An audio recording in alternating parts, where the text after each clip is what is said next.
Pékin est la troisième étape de mon voyage en Chine.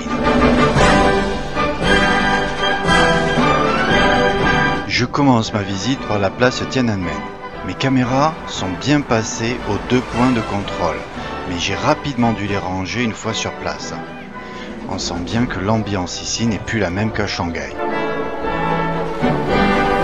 Je me dirige donc vers l'entrée de la cité interdite. L'ancien palais impérial est absolument gigantesque et couvre plus de 70 hectares. J'ai dû faire une réservation par mon hôtel la veille pour éviter les files d'attente. Ma stratégie est simple. Je vais suivre l'axe central de la cité, puis lorsque je serai à l'autre extrémité, je reviendrai sur mes pas par les côtés. Les bâtiments, les portes monumentales et les pavillons qui se trouvent sur l'axe central permettent d'observer diverses pièces de mobilier qui ont appartenu aux derniers empereurs. La porte de la suprême harmonie se dresse maintenant devant moi, avec ses impressionnants escaliers et sa magnifique charpente. Une fois franchie, cette porte permet de découvrir le pavillon de l'Harmonie suprême, qui est le bâtiment le plus haut de la cité interdite, et c'est là que se trouve le trône impérial.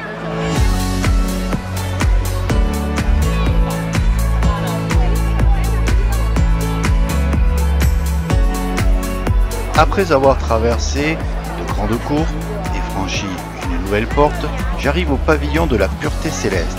C'est un ancien haut lieu politique du pays, c'est là que l'empereur réunissait son conseil.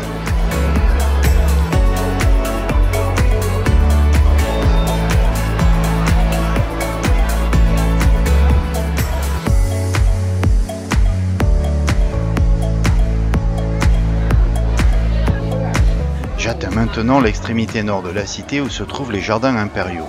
Il y a une série d'allées, de bassins et de pavillons. Il y a aussi la montagne de l'élégance accumulée, une colline en pierre artificielle d'une dizaine de mètres de haut.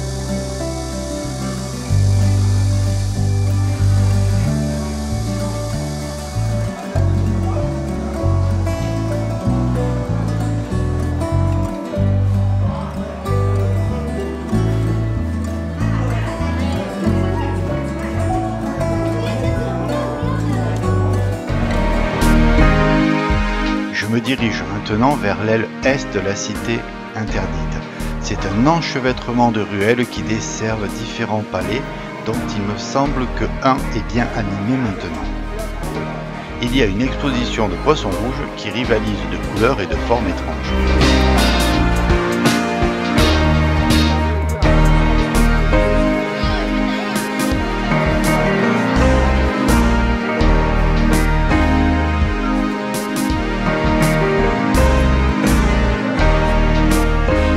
En continuant ma route, je me retrouve maintenant devant le mur des 9 dragons.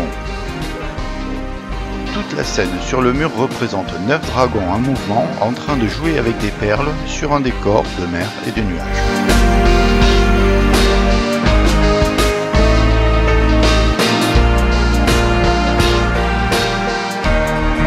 La visite se poursuit par un ensemble de bâtiments d'anciens pavillons reconvertis en musée où sont exposées les pièces du trésor de la cité interdite.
Après le trésor, je repars vers l'entrée de la cité pour monter sur la muraille au-dessus de la porte de la Suprême Harmonie.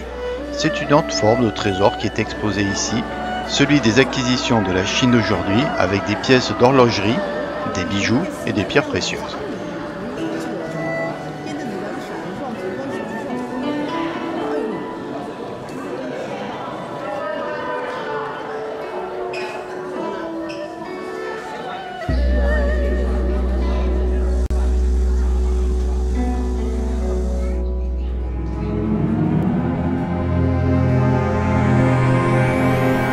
Je vais maintenant aller découvrir une autre partie de la capitale chinoise. Je vais aller me perdre dans les Hutong, des petits quartiers urbains avec des entrelacements de passages étroits qui finissent inévitablement sur quelques grands axes routiers. J'aperçois alors la tour du tambour, qui a eu de nombreuses fonctions au cours des siècles. Elle fait face à la tour de l'horloge, qui a longtemps abrité la plus grosse cloche de Chine, qui servait à annoncer la fermeture des portes de la ville.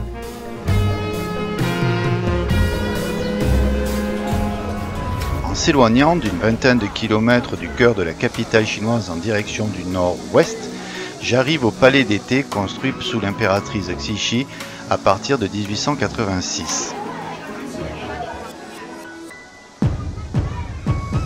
L'ensemble couvre plus de 270 hectares.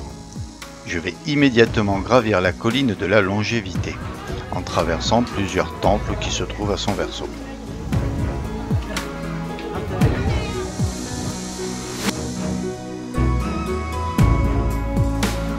Au sommet, on peut contempler le lac vers lequel je vais redescendre en traversant tout le palais. On commencera par le temple de la mère de la sagesse.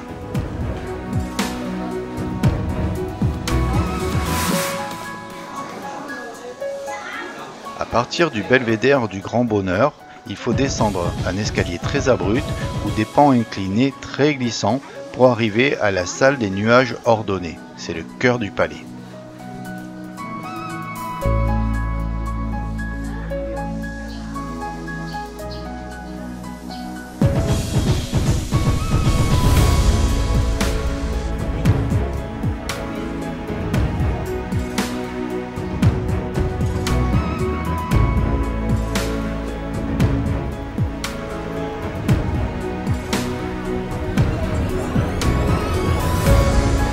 En sortant de l'enceinte, je me retrouve au bord du lac qui recouvre en réalité les 3/4 du parc.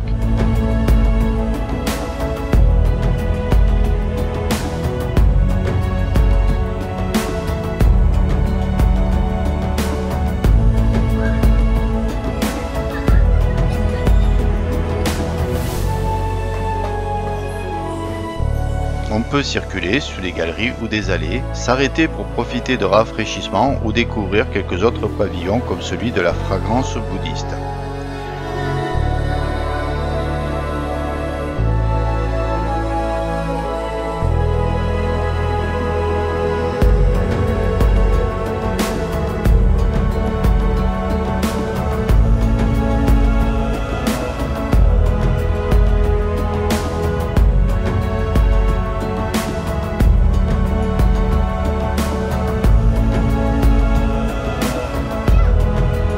Le bateau en marbre semble amarré et même bien ancré sur la rive nord.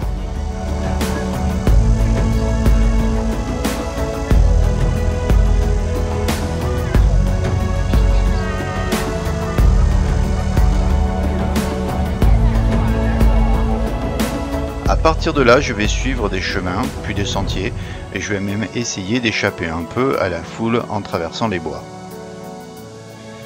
En sortant du palais d'été, je vais faire un passage à l'aquarium de Beijing qui se trouve dans le zoo, mais je vous laisserai découvrir cette visite sur une autre vidéo.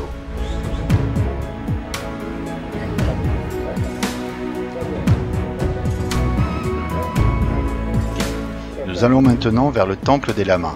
C'est le plus grand temple tibétain qui existe à Pékin et l'un des mieux préservés de la Chine. Les ornements, les gravures, les tapisseries et les toitures sont absolument incroyables. Cette visite est magnifique, mais il ne faut quand même pas qu'elle nous fasse oublier la situation du Tibet aujourd'hui. Voici mon aperçu de la visite de Pékin. Vous trouverez les autres étapes de mon voyage en Chine sur d'autres vidéos. À bientôt!